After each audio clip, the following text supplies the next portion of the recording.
नमस्ते दोस्तों। आज जो मैं आपको कहानी सुनाने जा रहा हूँ उसका शीर्षक है अंतर की आवाज़। एक सेठ थे, उनके पास लाखों रुपए की संपत्ति थी, बड़ी हवेली थी, देश विदेश में कारोबार भी फैला था। एक दिन एक महानुभाव उनसे मिलने आए। बातचीत में उन्होंने कहा, सेठ जी, अब तो महंगाई बेहिसाब बढ़ गई है, चीज़ों के दाम दोगुने से ज़्यादा हो गए हैं।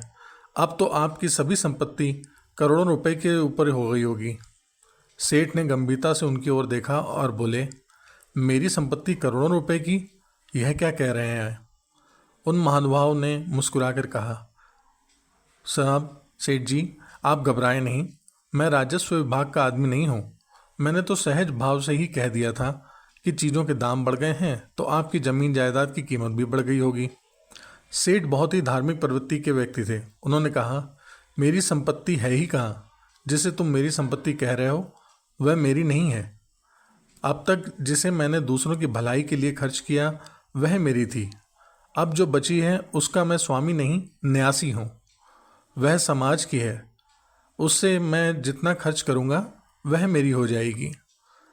वह महानुभाव आगे कुछ नहीं कह सके।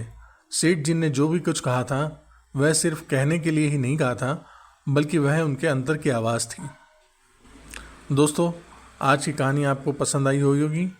आपने कहानी सुनी, उसके लिए आपका धन्यवाद।